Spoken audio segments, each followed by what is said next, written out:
السلام علیکم، میں ہوں تہمینہ شیخ۔ احمد سیماب تصویر آپ اپنی اسکرین پر اس کی دیکھ رہے ہیں۔ یہ لڑکا سیالکوٹ کا رہائشی ہے، لیکن سیالکوٹ چھوڑے ہوئے اسے 10 سال گزر گئے اور یہ یونان چلا گیا۔ اب یہ 10 سال کے بعد پہلی مرتبہ واپس سیالکوٹ آ رہا تھا۔ پردیس کاٹنا 10 سال کوئی خالہ جی کا بڑا نہیں ہے۔ پردیس کاٹنے کے بعد گھر آنا، ٹکٹ لینا، اور باقاعدہ ٹکٹ جو ہے وہ بھی اس کی کنفرم ہو گئی اور یہ خوشی سے پاگل جھومتا پھرے۔ دوسری طرف گھر والے بھی بے تحاشا خوش انتظار میں، سماب ہو رہی پورے گھر میں۔ والدین نے سماب کے لیے ایک لڑکی بھی سوچ رکھی تھی کہ آئے گا تو اس لڑکی کے ساتھ ہم شادی کر دیں گے اور یہ اپنے گھر والا ہو جائے گا، خوشیاں منائیں گے۔ 25 نومبر کو صبح 7 بجے یونان سے سماب کے سگے چچا نے فیملی کو فون کیا اور فون کر کے بتایا کہ سماب اب نہیں آ رہا۔ گھر والوں نے پوچھا کہ کیوں نہیں آ رہا؟ بس کوئی تھوڑا سا مسئلہ ہے۔ کیا مسئلہ ہو سکتا ہے؟ کوئی ویزے کا مسئلہ ہے، کوئی ٹکٹ کا مسئلہ ہے، کیا مسئلہ ہے بتاؤ؟ جس پر چچا نے یہ جواب دیا کہ نہیں، سماب کی موت ہو گئی ہے۔ سماب کو بہت خوشی تھی پاکستان آنے کی، اندر باہر جھومتا پھر رہا تھا، اس کو خوشی راس نہیں آئی، خوشی کھا گئی ہے۔ اور سماب کی در حقیقت اس خوشی کے مارے ہی موت ہو گئی کہ وہ پاکستان اپنی فیملی سے ملنے جا رہا ہے۔ گھر والے یہ بات سن کر حیران، پریشان، ہکے بکے، اور ان کے ہاتھ سے موبائل چھوٹ کے زمین پر گر جاتا ہے کہ یہ کیا بول رہا ہے کہ سماب ہم میں نہیں رہا۔ اب مجھ تک جب یہ خبر پہنچی تو میں نے اس خبر کی تصدیق کرنی تھی۔ میں تصدیق کرنے کے لیے، حقیقت جاننے کے لیے سیالکوٹ گئی اور جا کر میں سماب کی فیملی سے پوری سے ملی ہوں، والد سے، چچا سے، کزنز تھے، ان سے سب سے میری ملاقات ہوئی۔ میں نے پوچھا کہ خوشی سے یا کوئی بیمار تھا، کوئی مسئلہ تھا؟ تو انہوں نے مجھے بہت کچھ بتایا جو میں آپ سے آج کے ویلاگ میں شیئر کروں گی، اور آپ کو یہ بھی بتاؤں کہ وہ چچا جنہوں نے یونان سے کال کر کے بتایا تھا فیملی کو سماب کے حوالے سے، وہ بھی گھر پر موجود تھے۔ ان سے بھی میری بڑی تفصیلاً بات ہوئی، جنہوں نے اپنی آنکھوں سے سب کچھ دیکھا۔ سیالکوٹ کا علاقہ ہے جی سمبریال، اور سمبریال کی یہ فیملی رہائشی ہے۔ جو فیملی کے سربراہ ہیں ان کا نام ہے سجاد اکبر۔ سجاد اکبر صاحب کے 3 بچے ہیں، 2 بیٹے ہیں اور 1 بیٹی ہے۔ سب سے بڑا ہے سماب، اس کے بعد بیٹی کا نمبر آتا ہے، اور پھر تیسرے نمبر پر بھی بیٹا ہی آتا ہے۔ اجاز اکبر ہیں سماب کے سگے چچا۔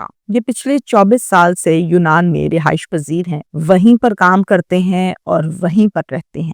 2001 میں ڈنکی کے ذریعے سے یہ یونان گئے تھے، 10 سال انلیگل طور پر وہاں رہے، اور 10 سال کے بعد ان کے لیگل ڈاکیومنٹس تمام کے تمام پریپیئر ہوئے اور پھر یہ وہاں پر لیگل ہو گئے۔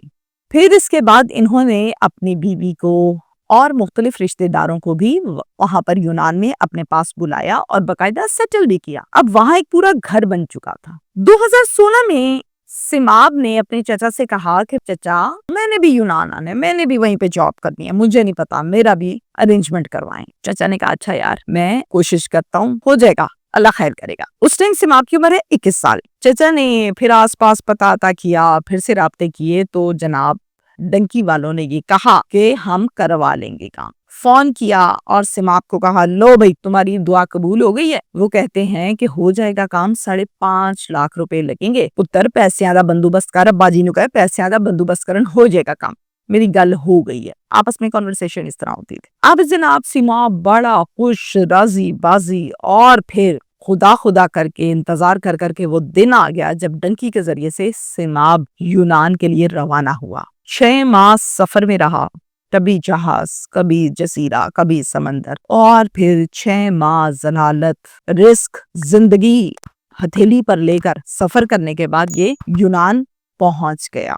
چچا نے پہنچتے سار سماب کی نوکری ایک کار واش پر لگوا دی، چونکہ وہ وہاں ایک عرصے سے تھے اور سلام دعا بھی تھی ان کی۔ اور پھر اس کے ساتھ ساتھ آپ کو بتانے کی بات یہ ہے کہ جو سیلری آتی تھی وہ ساری کی ساری سماب اپنے پیرنٹس کو سیالکوٹ میں بھیج دیتا تھا، اور سماب شروع سے ایک بڑا ہی فرما بردار، بہت اچھا بچہ تھا، اور جب سے یہ باہر گیا تھا کچھ اداس بھی رہتا تھا، دوری کی وجہ سے کچھ زیادہ اس کا لگاؤ جھکاؤ پیرنٹس کی طرف ہو گیا تھا۔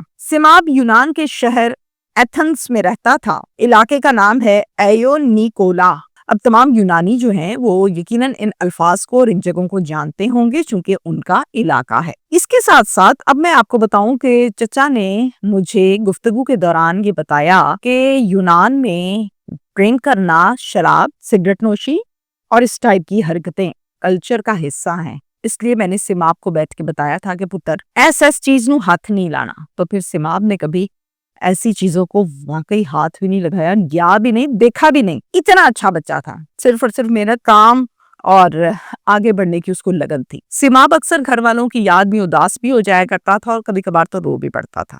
اس کو والدین کی بہت یاد ستاتی تھی، پاکستان سیالکوٹ بہت یاد آتا تھا۔ سماب جب پردیس میں تھا تو تب پاکستان میں اس کی بہن کی شادی بھی کی گئی اور یہ شادی میں شریک نہ ہو سکا، تو یہ بات جس کے اندر تھی کہ ہائے میں گیا نہیں۔ 2025 میں سماب کو یہاں پورے 10 سال ہو گئے اور پھر جناب سماب کے تمام ڈاکیومنٹس، لیگل ریکوائرمنٹس، تمام قانونی تقاضوں کو پورا کیا گیا اور سماب یہاں پر لیگل ہو گیا۔ یہ خوشی کی خبر گھر والوں کو فون کر کے اس نے دی اور یہ کہا کہ میں تو لیگل ہو گیا ہوں، اب میں آؤں گا ٹکٹ لے کے آپ لوگوں کے پاس، اور آپ لوگوں کے پاس جب آؤں گا تو بہت سارے گفٹ لے کر آؤں گا۔ میں نے چھٹیاں بھی اپلائی کر رکھی ہیں۔ پھر اس نے چھٹیاں اپلائی کی اور 6 ماہ کی چھٹیاں اس کی منظور ہو گئیں۔ سماب نے اپنی ٹکٹ ریزرو کروائی، کنفرم ہو گئی، 5 دسمبر کی ٹکٹ۔ گھر آ کے اپنے والد کو کال کی اور کہا ابا جی 5 دسمبر کو آپ کا بیٹا آ رہا ہے آپ کے پاس آپ کو ملنے کے لیے۔ تو انہوں نے مجھے کہا کہ سماب نے جب کہا نا کہ میں نے آنا ہے پاکستان آپ لوگوں سے ملنے، تو ہم نے کہا سماب تم جلدی آؤ، تمہارے لیے ایک سرپرائز رکھا ہے، تم بڑے خوش ہو گئے سرپرائز کو دیکھ کے۔ تو سماب نے پوچھا کیا سرپرائز ہے؟ تو ہم نے کہا کہ جب تو آئے گا تو تجھے پتا چلے گا، ہم نے فون پہ نہیں بتانا۔ میں نے کہا اچھا چلیں ٹھیک ہے۔ فیملی نے مجھے یہ بھی بتایا کہ سماب ہمیں فون پر کہتا ہے کہ میں نے آپ لوگوں کے لیے بہت ساری شاپنگ کر کے چیزیں لے کر اچھی سی رکھی ہیں، میں لے کر آؤں گا آپ لوگوں کے لیے۔ اگر اس کے علاوہ کوئی اور چیز چاہیے اسپیشل تو بتا دیں، میں وہ بھی آپ لوگوں کے لیے لیتا ہوں۔ یہ فون پر بات چیت کر رہے ہیں تو فیملی کہتی ہے نہیں بیٹا کچھ بھی نہیں چاہیے، بس تو آ جا۔ اب یہ فون پر بات کر رہے، کمرے میں چچا داخل ہو گئے۔ چچا نے کہا چل باقی باتیں پاکستان جا کے کر لینا، سو جا، صبح کام پہ جانا ہے۔ اور پھر سماب نے اللہ حافظ کیا اور سو گیا۔ 26 نومبر کی صبح ہوئی 6:30 بجے، چچا کہتے ہیں میں نے آواز دی سماب اٹھو ناشتہ کرو اور پھر کام پر چلو، تو سماب نے کوئی جواب نہ دیا۔ میں نے کہا اچھا۔ میں نے پھر کوئی 2-3 منٹ بعد دوبارہ اونچی آواز میں کہا سماب سماب، سماب بولا ہی نہیں۔ میں پھر غصے میں گیا دوبارہ سے پاس اور میں نے کمبل ہٹایا کہ یہ تو لڑکا ایسے نہیں کرتا کہ جواب ہی نہ دے، تو اب یہ جواب ہی نہیں دے رہا۔ میں نے کمبل ہٹایا تو سماب ٹھنڈا پڑا ہوا، سانسیں بند ہیں اور بازو ایک اس نے یوں رکھا ہوا تھا، تو ہاتھوں کی جو یہ جگہ ہے فنگرز، یہ جگہ نیلی ہو رہی تھی۔ میں ڈر گیا، میں نے کہا یہ کیا ہو گیا۔ میں نے فوراً سے ریسکیو کو کال کی، سٹاف آیا، انہوں نے چیک کیا اور انہوں نے کہا ہی از نو مور، اس کو کارڈک اٹیک ہو گیا ہے۔ میں نے کہا کہ آپ اچھی طرح چیک کریں، شاید زندہ ہی ہو، شاید سانس چل رہی ہو، ہمیں یقین نہیں آ رہا تھا، لیکن انہوں نے کہا کہ بات ایسے ہی ہے۔ میں نے ایک اور چچا ہیں جن کا نام ہے شہباز جو کہ سیالکوٹ میں ہوتے ہیں، میں نے ان کو کال کی اور کال کر کے ان کو بتایا کہ یار ایسے ایسے سماب کا مسئلہ بن گیا ہے، تو کیا کریں، میں تو بڑا پریشان ہو گیا ہوں، ابھی یہ ایشو ہے۔ ہم دونوں نے پھر صلاح کی کہ والدین کو اس کے باپ کو ماں کو نہیں بتانا، وہ نہیں سہ سکیں گے۔ آہستہ آہستہ تھوڑا سا ذہن بنا کے ان کو بتائیں گے۔ ان کو تو اتنی بے صبری سے انتظار تھا، ان کا تو منٹ نہیں گزر رہا تھا، جب یہ سنیں گے تو سہ نہیں پائیں گے۔ ہم نے ان کو نہیں بتایا، ایک دن چھپا لیا اور اگلے دن والدین کو یہ کہا کہ سماب کی طبیعت بڑی خراب ہے، اس کو ہاسپٹل لے جا رہے ہیں، اس کے لیے دعا کریں۔ والد نے کہا رب دیاں راکھاں کچھ نہیں ہندا پتر نو۔ اور پھر اس کے بعد ہم نے دوبارہ کال کی اور کال کر کے بتایا کہ ڈاکٹرز نے کہا ہے کہ سماب کی طبیعت زیادہ خراب ہے، حالت خراب ہے، تو آپ سب مل کر دعا کریں۔ باپ نے، ماں نے، سب نے مل کر دعا کی۔ پھر تیسری کال جو کی اس پر بتایا کہ سماب کو وینٹیلیٹر پر شفٹ کر دیا ہے، دعا کرو اللہ خیر کرے۔ والد اور والدہ نے بہت پریشانی کا اظہار کیا اور خوب دعائیں کی، اور پھر 5 سے 6 دن اسی طرح مینج کرنے کے بعد ہم نے کہا کہ سماب فوت ہو گیا ہے۔ چچا نے سماب کی میت کو پاکستان لے جانے کے لیے تمام قانونی تقاضوں کو پورا کیا، ڈاکیومنٹس، فیس، تمام چیزیں بھری اور باقاعدہ اس کی میت کی روانگی یونان سے سیالکوٹ کے لیے کر دی گئی۔ سماب کی میت جب سیالکوٹ اس کے گھر پر پہنچی تو گھر میں کوہرام برپا ہو گیا، رونا دھونا، ماں باپ کے بین، خصوصی طور پر ماں کے، جس نے اپنے بیٹے کو 10 سے 11 سال کے بعد دیکھنا تھا. جب گیا تھا تو چھوٹا سا تھا, 10 سال کے بعد اور بڑا ہو گیا تھا. اس پر ماں پھوٹ پھوٹ کر روئی. اس کا باپ اتنا دلیر آدمی ہے کہ باپ نے اپنے بیٹے کا جنازہ خود پڑھایا اور کندھا دیا, جنازے کو اٹھایا اور تدفین کے لیے لے کر گیا. اس پر میں نے 12 مرتبہ فیملی کے ساتھ گفتگو کی, سوال کیے, پوچھ گچھ کی کہ ایسا کیسے ہو سکتا ہے کہ خوشی سے کوئی مر جائے. ہاں کوئی بیماری ہے, کوئی مسئلہ ہے تو سمجھ میں آتا ہے کہ جی آپ کو ہارٹ کا ایشو ہے یا کوئی ایسا اٹیک آ گیا, لیکن خوشی کی بات میں نے کبھی نہیں سنی کہ خوشی ہو اور انسان کو اس طرح سے اٹیک ہو جائے, کارڈک اٹیک ہو گیا. ایسا ہوتا نہیں ہے. تو سمجھ سے باہر ہے. آپ بتائیں اگر وہ بیمار ہے یا کوئی ایسا مسئلہ تھا, تو فیملی نے 12 مرتبہ مجھے یہی جواب دیا کہ اس کو کسی قسم کا کوئی مسئلہ نہیں تھا, کوئی ایسا ایشو نہیں تھا. صرف اور صرف خوشی یہ تھی کہ وہ پردیس کاٹنے کے بعد اپنے والدین سے ملنے جا رہا ہے اور شاید اس کو یہ خوشی ہی کھا گئی اور اس کو کارڈک اٹیک ہو گیا. میں نے پوچھا وہ سرپرائز کیا تھا جو آپ لوگ دینا چاہتے تھے؟